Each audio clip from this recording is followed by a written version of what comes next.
যুক্তরাজ্যে বাংলাদেশের সাবেক ভূমিমন্ত্রী সাইফুজ্জামান চৌধুরী জাভেদের ১,০০০ কোটি টাকার সম্পদ জব্দ করেছে দেশটির ন্যাশনাল ক্রাইম এজেন্সি এনসিএ। দুদকের আবেদন এবং আদালতের আদেশের প্রেক্ষিতে জাভেদের ৩৪৩টি বাড়ি জব্দ করেছে বলে জানিয়েছেন দুদক চেয়ারম্যান আব্দুল মোমেন। সোমবার দুপুরে রাজধানীর সেগুনবাগিচায় সংস্থাটির প্রধান কার্যালয়ের সংবাদ সম্মেলনে এইসব তথ্য দেন তিনি। পারিবারিকভাবে বিত্তবান আওয়ামী লীগ সরকারের সাবেক ভূমিমন্ত্রী সাইফুজ্জামান জাভেদ গণমাধ্যমের সামনে প্রায়ই নিজের ক্লিন ইমেজ দেখাতেন। তবে ২০২৩ সালের অক্টোবরে একটি আন্তর্জাতিক গণমাধ্যমের প্রতিবেদনে উঠে আসে তার দুর্নীতির মাধ্যমে আয় করা অর্থ পাচারের তথ্য। যদি ১ টাকার দুর্নীতি পাই, আমি কথা দিচ্ছি আপনাদেরকে, আমি মন্ত্রী থেকে রিজাইন দিব। এরপর সাবেক ভূমিমন্ত্রী সাইফুজ্জামানের বিরুদ্ধে বিদেশে অর্থ পাচারের অনুসন্ধান শুরু করে দুদক। বেরিয়ে আসে পাচার করা টাকায় যুক্তরাজ্য, যুক্তরাষ্ট্র ও আরব আমিরাতে ৫৮০টি বাড়ি ক্রয়ের তথ্য। মোট ৫৮০টা বাড়ির আমরা সন্ধান পাই। তার মধ্যে ৩৪৩টা বাড়ি যুক্তরাজ্যে, ২২৮টা সংযুক্ত আরব আমিরাতে এবং ৯টা যুক্তরাষ্ট্রে। বাংলাদেশের প্রপার্টি বাদ দিয়ে আমি এটা বলছি। এছাড়া জাবেদের ভাই রনি ও বসুন্ধরা গ্রুপের চেয়ারম্যান আহমেদ আকবর সোবহানের ছেলে সাফিয়াত সোবহান সানভীর ও সাদাত সোবহানের বাড়ি জব্দ করতে যুক্তরাজ্যে আবেদন করা হয়েছে। স্পেসিফিক এমনকি কোনো উপদেষ্টার বিরুদ্ধে যদি হয়ে থাকে এবং সুনির্দিষ্ট অভিযোগ, আপনারাই কেন সরবরাহ করেন না? আমরা আমাদের যে বিধান, সেই বিধান অনুযায়ী আমরা এগিয়ে যাব।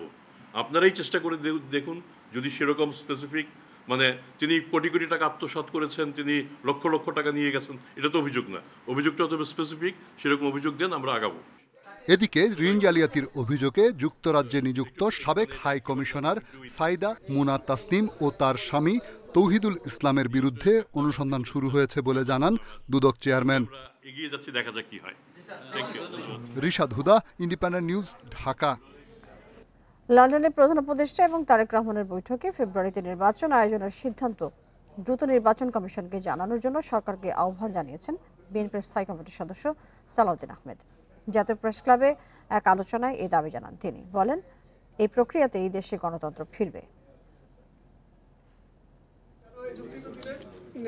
বর্তমান রাজনৈতিক পরিস্থিতি ও কল্যাণ রাষ্ট্রের বাজেট ভাবনা নিয়ে নাগরিক ঐক্যের আয়োজনে এই আলোচনা সভা। এতে বিএনপির স্থায়ী কমিটির সদস্য সালাউদ্দিন আহমেদ কথা বলেন লন্ডনের প্রধান উপদেষ্টার সাথে তারেক রহমানের বৈঠক প্রসঙ্গে। তিনি বলেন, ফেব্রুয়ারিতে নির্বাচনের সিদ্ধান্ত বাস্তবায়নে নির্বাচন কমিশন ও সরকারকে দ্রুত উদ্যোগ নিতে হবে।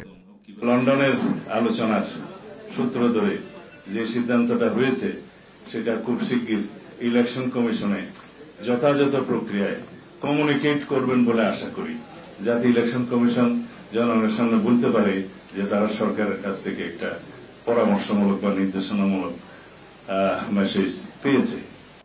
এদিকে গুলশানে বিএনপি চেয়ারপারসনের কার্যালয়ে দলটির মহাসচিব মির্জা ফখরুল ইসলাম আলমগীরের সাথে বৈঠক করেন ঢাকায় British high commissioner Sarah Cook. বৈঠক শেষে ডক্টর মঈন খান বলেন, বাংলাদেশে সুষ্ঠু নির্বাচন দেখতে চায় যুক্তরাজ্য। বাংলাদেশে ভবিষ্যৎ যে ইনস্টিটিউশনগুলো, গণতান্ত্রিক যে প্রতিষ্ঠানগুলো, সেগুলো গড়ে তোলার জন্য যে যদি তাদের যে সহযোগিতার প্রয়োজন, তারা সানন্দে তারা বলেছে যে তারা সেদিকে প্রয়োজনীয় সহায়তা প্রদান করবে আমাদের। লন্ডন থেকে ফিরে হযরত শাহজালাল বিমানবন্দরে সাংবাদিকদের মুখোমুখি হন বিএনপির স্থায়ী কমিটির সদস্য আমির খসরু মাহমুদ চৌধুরী। বলেন, দ্রুততম সময়ের মধ্যে গণতন্ত্রে উত্তরণ চায় নতুন প্রজন্ম। দেশের মানুষ গত ২০ বছর ধরে ভোটাধিকার প্রয়োগ করতে পারেনি, নতুন প্রজন্ম ভোট প্রয়োগ করতে পারেনি। তারা তো সবাই দ্রুততম সময়ে নির্বাচনের মাধ্যমে গণতন্ত্রের উত্তরণ চায়, দেশে গণতান্ত্রিক প্রক্রিয়া ফিরে আসবে এবং জনগণের সাংবিধানিক রাজনৈতিক গণতান্ত্রিক অধিকার ফিরে আসবে, এটাই তো প্রত্যাশা ছিল। গণতন্ত্র পুনরুদ্ধারে জনগণের যে ত্যাগ, সে পথেই দেশ অগ্রসর হবে বলেও মন্তব্য করেন আমির খসরু। আমি মনে হয় জাতির আশা, জাতির মালিকানা ফিরিয়ে দেওয়ার যে বিষয়টি, সেটা আমরা করতে পারি। Rifat Alam, Independent News, Dhaka. স্বৈরশাসক শেখ হাসিনার শাসন আমলের গুম খুনের তদন্ত করতে প্রথমবারের মতো ঢাকায় জাতিসংঘের গুম বিষয়ক কমিটি। এই কমিটি সোমবার আইন উপদেষ্টা এবং চিফ প্রসিকিউটরের সঙ্গেও বৈঠক করেছেন। বৈঠক শেষে আইন উপদেষ্টা জানান, গুম বিষয় আইন হচ্ছে, আইনের আওতায় কমিশন গঠনের পরিকল্পনা নেওয়া হয়েছে। ছাত্র জনতার গণ অভ্যুত্থানের মুখে গত 5 আগস্ট ভারত পালিয়ে যায় পতিত সরকারের প্রধানমন্ত্রী শেখ হাসিনা। অবসান হয় 15.5 বছরের স্বৈরশাসনের। এই স্বৈরশাসনকে টিকিয়ে রাখতে বিগত সময়ে বিএনপি জামায়াতের নেতাকর্মী সহ ভিন্ন মতের অনেকেই হন গুম খুনের শিকার, যা তদন্ত করতে জাতিসংঘের গুম বিষয়ক কার্যনির্বাহী দল বারবার ঢাকা আসতে চাইলেও ক্ষমতাচ্যুত সরকার অনুমতি দেয়নি। গণ অভ্যুত্থানের পর প্রতিনিধি দল 4 দিনের সফরে এখন বাংলাদেশে। সোমবার আইন, বিচার ও সংসদ বিষয়ক উপদেষ্টা আসিফ নজরুলের সঙ্গে বৈঠক করে জাতিসংঘের প্রতিনিধি দল। বৈঠক শেষে উপদেষ্টা জানান, গুম বিষয়ে সরকার আইন প্রণয়নের উদ্যোগ নিয়েছে। গণ অভ্যুত্থানের বর্ষপূর্তির আগেই এই আইন সহ বেশ কয়েকটি ভালো আইন করা হবে। ওনারা বলেছেন এটার মেয়াদ বাড়ানো যায় কিনা, তা আমি বলেছি এর সিদ্ধান্ত তো সরকারের পক্ষ থেকে সবাই বসে নিবে। আমি আমাদের প্রধান উপদেষ্টার কাছে এবং আমাদের মিটিংয়ে জিনিসটা উত্থাপন করব। তবে আমি তাদেরকে এটাও বলেছি, আমরা গুম বিষয়ক যে আইন করব সেই আইনের অধীনেও আমরা একটা খুব শক্তিশালী কমিশন গঠন করার ইচ্ছা রাখি, সেটা তাদের জানিয়েছি। উপদেষ্টা আরও জানান, ট্রুথ অ্যান্ড রিকনসিলিয়েশন কমিশনের 4টি অংশ থাকে। এর কাজ এরই মধ্যে শুরু হয়ে গেছে। ট্রুথ অ্যান্ড রিকনসিলিয়েশন কমিশনের 4টা অংশ থাকে। একটা হচ্ছে আপনার ট্রুথ সিকিং, আসলে কি হয়েছিল সেটা কাজ কিন্তু অলরেডি শুরু হয়েছে। যে জাতিসংঘের একটা আপনার কমিটি যে আমাদের এখানে করলো, যে ফ্যাক্ট ফাইন্ডিং যে রিপোর্টটা করলো OHCHR, সেটা তো একটা ট্রুথ টেলিংয়ের পার্ট। আমাদের যে বিচার হচ্ছে সেখানে আমাদের তদন্তকারীরা ICTতে যে বিচার করছেন সেটা একটা ট্রুথ সিকিংয়ের একটা পার্ট। জাতিসংঘের গুম সম্পর্কিত কার্যনির্বাহী দল চিফ প্রসিকিউটরের সঙ্গেও বৈঠক করেন। এ সময় গুম সংক্রান্ত অভিযোগের বিচার ও সাক্ষীদের নিরাপত্তার বিষয়ে খোঁজ খবর নেন তারা। নূরে আলম, ইন্ডিপেন্ডেন্ট নিউজ, ঢাকা। এক যুগ আগের বিস্ফোরক আইনের মামলা থেকে খালাস পেয়েছেন বিএনপির যুগ্ম মহাসচিব শহীদউদ্দিন চৌধুরী অ্যানিস সহ 9 জন। সোমবার ঢাকার বিশেষ ট্রাইব্যুনাল 14A রায় ঘোষণা করেন। রায়ের পর্যবেক্ষণে বিচারক বলেন, অভিযোগের পক্ষে সুনির্দিষ্ট কোনো প্রমাণ দেখাতে পারেনি রাষ্ট্রপক্ষ, তাই সবাইকে খালাস দেয়া হলো। মামলার এজাহারে বলা হয়, 2013 সালে হরতালের সময় সূত্রাপুর থানা এলাকায় লেগুনায় পেট্রোল বোমা ছুড়লে 5 জন দগ্ধ হয়। গাড়ি পোড়ানোর ঘটনায় বিএনপির প্রয়াত নেতা সাদেক হোসেন খোকা এবং অ্যানি সহ 10 জনকে আসামি করা হয়। খালাস পেয়ে অ্যানি বলেন, বিএনপির অনেক নেতাকর্মী এখনো আওয়ামী লীগের করা মিথ্যা মামলায় আদালতে হাজিরা দিচ্ছেন। রাজনৈতিক হয়রানিমূলক মামলার বিরুদ্ধে ব্যবস্থা নিতে সরকারের কমিশন গঠন করা উচিত ছিল বলে মন্তব্য তার।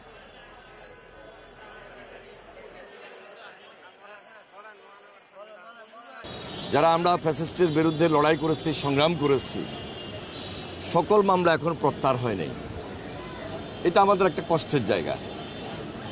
যদি একটা কমিশন করা হতো তাহলে এই মামলাগুলো আরও আগেই দ্রুত নিষ্পত্তি হয়ে সবাই আমরা ফ্রি হতে পারতাম এবং তাই উচিত ছিল। ইরান ইসরায়েল চলমান যুদ্ধে বিশ্ববাজারে জ্বালানি তেল, গ্যাসের দামে অস্থিরতা বেড়েছে। 4 দিনে অপরিশোধিত জ্বালানি তেল এবং প্রাকৃতিক গ্যাসের দাম নিট বেড়েছে 6% মতো। বিপিসি বলছে, দেশের বাজারে তেলের দামে প্রভাব পড়তে পারে আগস্ট মাসে। বিশেষজ্ঞরা বলছেন, মধ্যপ্রাচ্যের যুদ্ধ দীর্ঘস্থায়ী হলে আমদানি নির্ভর দেশের জ্বালানি খাত হুমকিতে পড়তে পারে। 12 জুন রাতে ইরানে হামলা চালায় ইসরায়েল। তেল সমৃদ্ধ দেশটিতে হামলার পরদিনই বিশ্ববাজারে অপরিশোধিত জ্বালানির দাম বাড়ে 13% পর্যন্ত। সেদিন ব্রেন্ট ক্রুডের প্রতি ব্যারেল 68 থেকে বেড়ে ছাড়ায় $76। দিন শেষে দর $72 নিচে নামলেও 14 জুন আবারও $74 পৌঁছায়। সোমবার বিকেল পর্যন্ত দাম কমে দাঁড়ায় $72.5। অন্যদিকে যুক্তরাষ্ট্রের ওয়েস্ট টেক্সাস ইন্টারমিডিয়েট তেলের দামও এ সময় ওঠানামা করে। যুদ্ধ শুরুর আগের চেয়ে এখন ব্যারেল প্রতি দাম বেড়েছে $4। বাংলাদেশ, দুবাই ও সৌদি আরব থেকে অপরিশোধিত জ্বালানি তেল আমদানি করে। G2G চুক্তির আওতায় এসব তেলবাহী কার্গো বাংলাদেশের পথে যাত্রার 1 থেকে 2 মাস আগের গড়মূল্য বিবেচিত হয়। তবে পরিশোধিত তেল আমদানি হয় কার্গো লোডের সময়ের আন্তর্জাতিক বাজার দরে। প্রায় প্রতি 2-4 দিন পরই একটা জাহাজ আছে। এটা তো রেগুলার প্রাইসেই যাবে। ইন্টারন্যাশনাল ইন্ডেক্স যেটা প্ল্যাটস ফলো করি, সেটা তো এখন আমাদের যখন এই মাসে যতগুলো পার্সেল আসবে সেগুলো তো ডেফিনেটলি দাম বাড়বে, তাহলে সেটার ইম্প্যাক্টটা পরের মাসে পড়বে। বৈশ্বিক জ্বালানি তেলের 26% সরবরাহ করে মধ্যপ্রাচ্য। প্রাকৃতিক গ্যাসের বড় যোগানও দেয় অঞ্চলটি। তাই ইরান ইসরায়েল যুদ্ধ দীর্ঘমেয়াদী হলে জ্বালানি তেল গ্যাসের দাম বাড়ার পাশাপাশি সরবরাহ বিঘ্নিত হতে পারে বলে মত বিশ্লেষকদের। যদিও লঙ্গার টার্ম কন্ট্রাক্ট আছে, কিন্তু সেখানেও সেই প্রাইসটা কিন্তু ব্রেন্ট ক্রুড ওয়েলের প্রাইসের সাথে কানেক্টেড। তার মানে এলএনজি প্রাইসের উপরও সেই ইম্প্যাক্টটা পড়বে। অন দ্য আদার হ্যান্ড, যে স্পট মার্কেটের প্রাইস, যেটা আমরা 25 থেকে 26% টোটাল এলএনজি আমদানির স্পট থেকে করে থাকি, সেটার উপরও প্রাইসটা পড়বে। এবং এই ইম্প্যাক্টটা পড়ার কারণে ইমিডিয়েট যে রেজাল্ট আসবে সেটা হচ্ছে যে গভর্নমেন্টকে আইদার কস্ট পাস থ্রু করতে হবে, জনগণের উপর দিতে হবে, অথবা এটা হয়তো সাবসিডি দিয়ে কভার করতে হবে। দেশে মাত্র 1.5 মাসের তরল জ্বালানি মজুদ সক্ষমতা রয়েছে। এছাড়া এলএনজি মজুদের কোনো সক্ষমতাই গড়ে ওঠেনি এখনো। জাতীয় গ্রিডে আমদানি নির্ভর তরল এ গ্যাসের অবদান প্রায় 35%। Hari Saha, Independent News, Dhaka. 5 আগস্ট স্বৈরশাসনের পতনের পর গণমাধ্যম কিছুটা স্বাধীনতা ভোগ করলেও এখনও ফ্যাসিবাদ শক্তির হাত থেকে পুরোপুরি মুক্ত নয়। সংবাদপত্রের কালো দিবস উপলক্ষে ফেসবুক পোস্টে এই মন্তব্য করেছেন বিএনপির ভারপ্রাপ্ত চেয়ারম্যান তারেক রহমান। এদিকে জাতীয় প্রেস ক্লাবে আলোচনায় গণমাধ্যম সংস্কার দ্রুত শেষ করার তাগিদ দিয়েছেন বিএনপি নেতা ডাক্তার জাহিদ হোসেন। সংবিধানের ৪র্থ সংশোধনীর মাধ্যমে ১৯৭৫ সালের ২৫ জানুয়ারি দেশের শাসন ব্যবস্থা বদলে যায়। বহুদলীয় সংসদীয় সরকার পদ্ধতি বিলুপ্ত করে প্রবর্তন করা হয় রাষ্ট্রপতি শাসিত সরকার ব্যবস্থা। বহুদলীয় গণতন্ত্রের বদলে চালু হয় একদল বাংলাদেশ কৃষক শ্রমিক আওয়ামী লীগ বা বাকশাল। ১৯৭৫ সালে ১৬ জুন সরকারি প্রচারপত্র হিসেবে 4টি পত্রিকা রেখে বাকি সবগুলোর ডিক্লারেশন বাতিল করে দেয় বাকশাল সরকার। বেকার হয় কয়েক হাজার সাংবাদিক ও সংবাদকর্মী। এর পরের বছর থেকে দিনটিকে সংবাদপত্রের কালো দিবস হিসেবে পালন করা হয়। বাকশালের অনুগত 4টি সংবাদপত্র রেখে বাকিগুলো বন্ধ করে গোটা জাতিকে সেদিন নির্বাক করে দেওয়া হয়েছিল বলে মনে করেন বিএনপির ভারপ্রাপ্ত চেয়ারম্যান তারেক রহমান। ফেসবুক স্ট্যাটাসে এই মন্তব্য করে তিনি বলেন, শহীদ রাষ্ট্রপতি জিয়াউর রহমানই বাকশাল সরকারের সব কালাকানুন বাতিল করে দেশের সংবাদপত্রের স্বাধীনতা ও বহুদলীয় গণতন্ত্র পুনঃপ্রতিষ্ঠা করেন। দিনটিকে স্মরণ করে বাংলাদেশ ফেডারেল সাংবাদিক ইউনিয়ন বিএফইউজে ও ঢাকা সাংবাদিক ইউনিয়ন ডিইউজের উদ্যোগে আলোচনা সভা হয় জাতীয় প্রেস ক্লাবে। সাংবাদিক আবার কর্তৃত্ববাদিতার সেবা করে। সাংবাদিকের কাজ তো ইনফরমেশন ডিসেমিনেট করা, ইনফরমেশন খুঁজে বের করা, মানুষকে জানানো। মানুষ সিদ্ধান্ত নেবে যে কি হবে বা হবে না। কিন্তু আজকে সাংবাদিকের টেক যদি হয় যে আপনি স্বৈরাচারের দূষর, কর্তৃত্ববাদিতার দূষর, এটি কেন হলো? এটি কি একদিনে হয়েছে? আলোচনায় ঢাকা সাংবাদিক ইউনিয়নের সভাপতি গনি চৌধুরী বলেন, সাংবাদিকদের ওপর মালিকের হস্তক্ষেপ বন্ধ করা অতি জরুরি হয়ে পড়েছে। ইকরামুল কবির, ইন্ডিপেন্ডেন্ট নিউজ, ঢাকা। হবিগঞ্জের নবীগঞ্জে চলন্ত বাসের শিক্ষার্থীকে ধর্ষণের অভিযোগ উঠেছে বাস চালক এবং হেলপারের বিরুদ্ধে। এ ঘটনায় স্থানীয়দের সহযোগিতায় বাস চালক সাব্বির মিয়াকে আটক করেছে সেনাবাহিনী এবং পুলিশ। উদ্ধার করা হয়েছে ভুক্তভোগী কিশোরীকে। পুলিশ জানিয়েছে, ঢাকা থেকে বাসে বাড়ি ফেরার উদ্দেশ্যে রওনা হন ওই কলেজ ছাত্রী। শায়েস্তাগঞ্জ নামার কথা থাকলে ওই ছাত্রী ঘুমিয়ে পড়ায় সিলেট পর্যন্ত চলে যান। পরে আজমিরিগঞ্জ যাওয়ার জন্য আরেক বাসে ওঠেন তিনি। শেরপুরে অন্য যাত্রীরা নেমে যাওয়ার পর বাসে একা পেয়ে চালক সাব্বির এবং হেলপার লিটন ওই কিশোরীকে ধর্ষণ করেন। তার চিৎকারে আশপাশের লোকজন, সেনাবাহিনী এবং পুলিশের সহায়তায় ভুক্তভোগী কিশোরীকে উদ্ধার করা হয়। আটক করা হয় বাস চালককে, তবে পালিয়ে গেছেন বাসের হেলপার। দৃষ্টান্তমূলক শাস্তি এবং পরিচ্ছন্ন তদন্তের জন্য পুরো বিষয়টাকে আয়োগকে কিভাবে কোন দিকে লক্ষ্য রেখে তদন্ত করতে হবে সেটা একদম স্পষ্টভাবে আমি ধারণা দিয়েছি এবং এই বিষয়ে কোনো গাফিলতি হবে না ইনশাল্লাহ। দৃষ্টান্তমূলক শাস্তি যেটা হয় সেই ব্যবস্থা আমরা করছি। গাজীপুরের শ্রীপুরে চাকরির প্রলোভন দেখিয়ে ডেকে নিয়ে একটি ব্যাংকের এটিএম বুথে কিশোরীকে ধর্ষণের অভিযোগ উঠেছে। এই ঘটনায় মামলা করেছেন ভুক্তভোগী স্বজনরা। জানান, একটি কারখানায় কাজ করতেন ওই কিশোরী। টাকা তোলার জন্য বেসরকারি এটিএম বুথে নিয়মিত আসা যাওয়ার সুবাদে সেখানকার নিরাপত্তা কর্মী লিটনের সাথে তার পরিচয় হয়।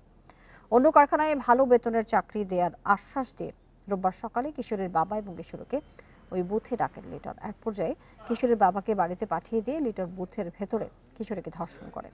এই ঘটনায় রোববার সন্ধ্যায় শ্রীপুর থানায় মামলা করেন ভুক্তভোগী। পুলিশ বলছে, অভিযুক্ত লিটনকে ধরতে অভিযান চলছে।